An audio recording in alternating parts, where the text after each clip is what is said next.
ये है Realme का 16 Pro Plus जो कुछ टाइम में लॉन्च होने वाला है, लेकिन हम पे ना इतना वेट नहीं होता तो हमने पहले ही इसको अनबॉक्स कर दिया और आज आप लोगों के लिए इसका फर्स्ट इंप्रेशन लेकर आ चुके हैं। अब भाई जो प्राइस हाइक है ना वो एक्चुअली रियल है, ऐसा नहीं है Motorola Edge 70 का ही प्राइस बढ़ा है, हर एक स्मार्टफोन का प्राइस बढ़ने वाला है और वो चीज हमें यहाँ पर भी इसके डब्बे पे देखने के लिए मिली है क्योंकि 128GB का जो ऑफिशियल प्राइस लिखा है MRP वो 44,000 रुपीज है।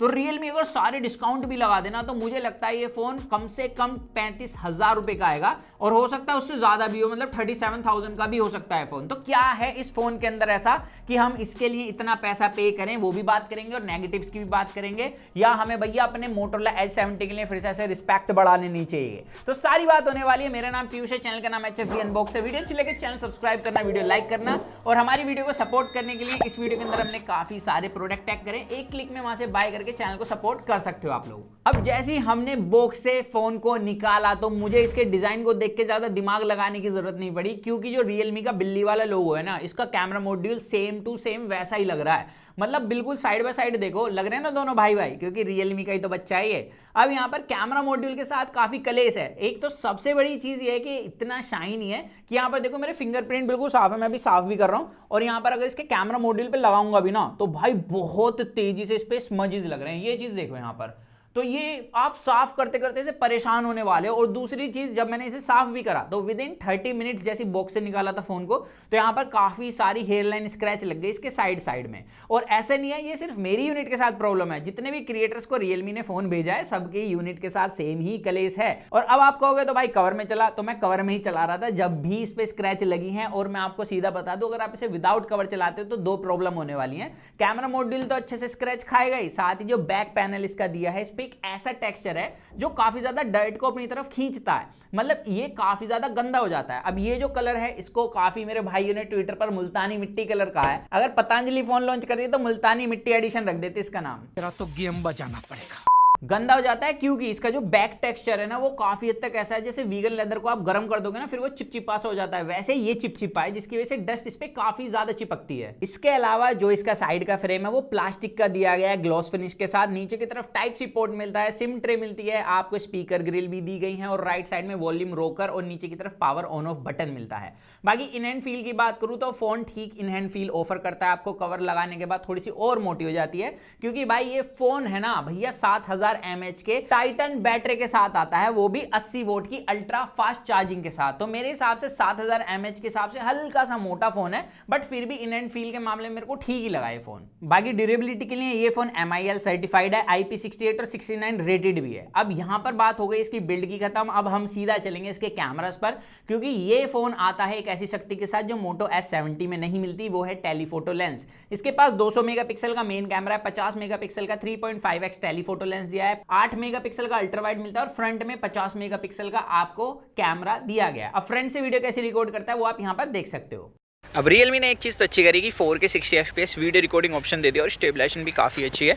अभी मैं तेज़ी से चल रहा हूँ उसके बाद भी मेरे को खुद वीडियो काफ़ी स्टेबल लग रही है, तो प्रोसेसिंग के बाद तो और ज़्यादा स्टेबल हो जाती है। बाकी यहाँ पर लाइट कंट्रोल वगैरह डायरेक्ट लाइट के अंदर जितनी भी आ रही है उसके अंदर काफ़ी सही लग रहा है। फोरहेड वगैरह पर काफ़ी अच्छे से मेनटेन कर रही है लाइट। एंड यहाँ पर भाई HDR हिट भी इसका ठीक लग रहा है। तो अब आप कमेंट्स में बताना कि आपको इसकी वीडियो एंड ऑडियो क्वालिटी कैसी लग रही है। तो 4K 60 FPS में स्टेबिलिटी काफी अच्छी लगी मुझे, ऑडियो क्वालिटी भी अच्छी है एंड ओवरऑल वीडियो क्वालिटी मुझे ठीक लगी है। यहाँ पर मैं इसको क्रिटिसाइज नहीं कर सकता, लेकिन जहां पर कर सकता हूं उस पर चलते हैं, वो इसके फ्रंट कैमरा फोटोज। मैंने प्रॉपर लाइट में फोटो क्लिक करी है, उसके बाद भी इसके अंदर जो ब्लैक पार्ट है वो काफी ज्यादा कॉन्ट्रास्टी शो हो रहा है और स्किन टोन के हिसाब से वो मैच नहीं कर रहा है क्योंकि स्किन टोन थोड़ी फेड हो गई है और जो अपनी बियर्ड है वो शेडोज है वो काफी ज्यादा डार्क हो गई है। और ऐसे नहीं है हर सिचुएशन में सेम फोटो लेता है, जैसे आप पोर्ट्रेट मोड लगाओगे ब्राइट फोटोज लेता है। तो कैमरास काफी ज्यादा इनकंसिस्टेंट है। हालांकि पोर्ट्रेट मोड के अंदर जो एज डिटेक्शन है वो अच्छा है और अपोजिट लाइट HDR भी ठीक हिट कर रहा है। बाकी बैक कैमरे से भी आप 4K 60 FPS में वीडियो रिकॉर्ड कर सकते हो। स्टेबिलिटी यहाँ पर भी अच्छी है, लेकिन वीडियो क्वालिटी मुझे इतनी इंप्रेसिव नहीं लगी। यहाँ पर डिटेल्स की मुझे थोड़ी सी कमी लगी है। बाकी यहाँ पर जैसे आप डिजिटली जूम करोगे तो आप 2x के अंदर देखोगे काफी ज्यादा ग्रेन्स मिलते हैं, लेकिन जैसे फिर से अपने टेलीफोटो पे स्विच होता है 3.5 पर तो वहां पर ग्रेन्स हट जाते हैं। तो यहाँ पर 1x से 2x में काफी ज्यादा मेजर चेंज है जो मेरे को इतना अच्छा नहीं लगा है। यहाँ पर Realme को कुछ ना कुछ करना था, जो 200 मेगापिक्सल का इन्होंने कैमरा यूज करा है उसको अच्छे से यूज में नहीं ले पाए हैं।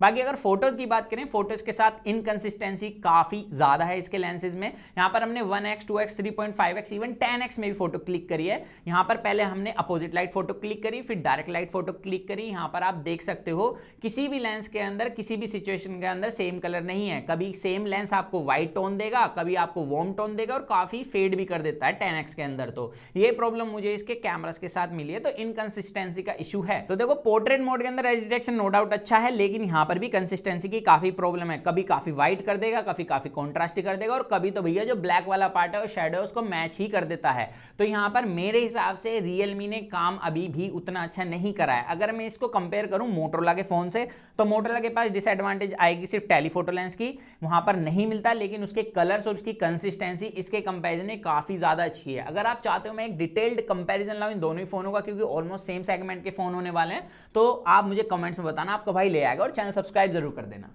इसके अलावा अल्ट्रा वाइड भी काफी फेडेड फोटो लेता है और डिटेल्स की भी मेरे को कमी लगी है। बाकी फील्ड ऑफ व्यू तो आपको ठीक ही मिल जाता है। तो कैमरा जिसके ओके हैं, इतने ज्यादा इंप्रेसिव नहीं लगे हैं मुझे। अब इसके अलावा ये फोन आता है सेम मोटो S70 वाले हार्डवेयर के साथ, मतलब इसके अंदर जो प्रोसेसर मिलता है वो स्नैपड्रैगन 7 Gen 4 है। UFS 3.1 की स्टोरेज टाइप, LPDDR5X रैम मिलती है। अब इसका और मोटो का जो स्कोर है वो भी लगभग सेम है, 1.4 मिलियन इसका हमें स्कोर देखने के लिए मिला। लेकिन मोटोरोला जहां एडवांटेज ले जाता है वो है BGMI सेटिंग्स। जो मोटो का इंडिया के अंदर फोन आता है उसके अंदर आपको BGMI में 120 FPS का ऑप्शन मिलता है। इसके अंदर सिर्फ BGMI में आप 90 FPS के अंदर ही गेम प्ले कर सकते हो। हालांकि इसके अंदर हाइपर फ्रेम रेट्स का एक ऑप्शन मिलता है, ये क्लेम करते हैं उससे इनेबल करके आप हाई फ्रेम रेट्स में गेम प्ले कर सकते हो 144 FPS में, क्योंकि इसकी डिस्प्ले 144 FPS की है। हालांकि काम नहीं कर रहा है अभी BGMI के अंदर, हो सकता है किसी और गेम के अंदर काम कर रहा हो, लेकिन इस चीज को मैं खुलकर बोल सकता हूं। अब इसके अलावा जितने ही मैंने इसके अंदर BGMI प्ले करा, इसकी कंसिस्टेंसी 85 to 90 FPS की मुझे मिली है। लेकिन मैं एक चीज कह सकता हूं, अगर आप बिल्कुल हार्डकोर गेमिंग करते हो, इसके अंदर आपके सामने काफी सारे एनिमीज आ जाते हैं, वहां पर ये डेफिनेटली फोन जिटर मारने वाला है। क्योंकि कुछ सिचुएशन के अंदर जैसे मैं इरेंगल खेल रहा था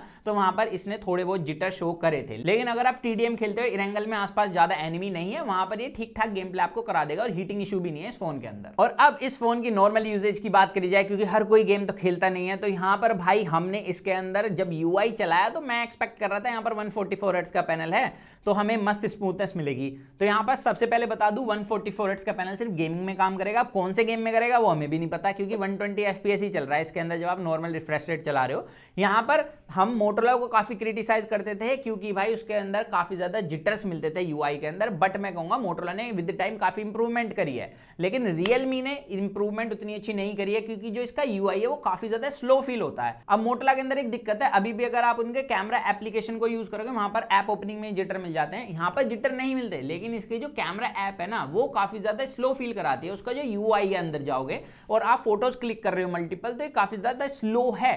तो मेरे को लगता है यहाँ पर उतनी अच्छी स्मूथनेस नहीं है जितना कि ये 144 FPS के नाम से क्लेम करने वाले हैं। बाकी इसके अंदर प्री इंस्टॉल्ड एप्लीकेशन काफी ज्यादा मिलती हैं जिसको आपको इंस्टॉल करना पड़ेगा। ऊपर से यहाँ पर उनसे पुश नोटिफिकेशन भी आती है। यहाँ पर हमने स्क्रीनशॉट लिया है, ये चीज आप यहाँ पर देख सकते हो। इसके अलावा जब मैं YouTube चला रहा था, अब मेरी एक आदत है मैं YouTube में ना हाई रेज में कंटेंट स्ट्रीम करता हूँ 2x पे प्ले करके। अब इसके अंदर भी मैंने करा, वहां पर भी मैंने देखा कि कहीं कहीं पर मेरे को जिटर्स मिले हैं। अब ये कह लो कि इनकी ऑप्टिमाइजेशन बेकार है या प्रोसेसर को अच्छे से काम में नहीं ले पाए, तो वहां पर अभी डेफिनेटली नॉर्मल यूजेज के अंदर भी काफी इश्यूज छोटे छोटे मुझे फेस करने के लिए मिले हैं इस फोन के साथ। बाकी अच्छी बात है कि ये UI के अंदर 3 साल की मेजर अपडेट ऑफर कर रहे हैं। और हाँ, बॉक्स के पास एक और चीज है, यहाँ पर AI लिखा है, तो यहाँ पर इस फोन के अंदर कुछ AI फीचर्स भी मिलते हैं, जिसमें मुझे 2 AI के फीचर काफी कमाल के लगे। ये नेक्स्ट AI के अंदर आपको मिल जाएंगे। जब फोटो क्लिक करते हैं तो ये फ्रेमिंग करा देता है, यहाँ पर थोड़ा सा एनालाइज करेगा सिनेरियो को उसके हिसाब से, ताकि आपको भाई एक परफेक्ट फोटो क्लिक करके मिल जाए। आपकी फ्रेमिंग वगैरह काफी अच्छे से करके दे देता है ये। दूसरा, गेम के अंदर AI गेमिंग कोच मिलता है जो आपको गेम सेंटर के अंदर देखने के लिए मिल जाएगा। ये BGMI में सिर्फ इरेंगल के अंदर काम आता है, उसके अलावा किसी में काम नहीं आएगा। अब ये क्या है कि जैसे काफी बार क्या होता है, लेफ्ट से एनिमी आ रहा है, राइट से एनिमी आ रहा है, हमें पता नहीं चलता, तो ये आपको ऊपर की तरफ टेक्स्ट दिखाकर बता देगा कि लेफ्ट से आ रहा है, राइट से आ रहा है। चाहे तो यहाँ पर आप इससे स्पीक भी करा सकते हो, ये आपको यहाँ से सेलेक्ट करना होगा। और साथ ही कोई एनिमी गोली चला रहा है, वो कौन सी बंदूक से चल रही है वो भी आपको ये अच्छे से बता देगा। लेकिन ये फीचर मुझे काफी हद तक यूजलेस लगा, क्योंकि स्क्रीन के अंदर जब एनिमी आ जाता है, जब टेक्स्ट लिखा हुआ आता है, तो भाई मुझे ऑलरेडी दिख रहा है, मैं वैसे ही उसे मार लूंगा। और दूसरा, काफी बार ये चीजें डिले भी हुई हैं कि मतलब मेरे को मार दिया गया है गेम के अंदर, उसके बाद ये नोटिफिकेशन दिखा रहा है कि आपके लेफ्ट से एनिमी आ रहा है। ये चीज मुझे काफी ज्यादा अजीब लगी है इसके अंदर। और गोली चल रही है ये तो मुझे ऑलरेडी सुनाई आ ही रहा है अगर मैं साउंड के साथ गेम प्ले कर रहा हूँ, ईयरफोन लगा रखे हैं, नहीं तो इसके स्पीकर भी काफी बढ़िया है, उससे मैं सुन रहा हूँ। तो ये भी मेरे को एक तरीके से यूजलेस फीचर सा ही लगा। बाकी इसके स्पीकर्स की भाई जितनी तारीफ करूं उतनी कम है। इसके अंदर आपको स्टीरियो स्पीकर्स मिलते हैं, लाउडनेस और इसकी क्वालिटी आप यहां सुन सकते हो।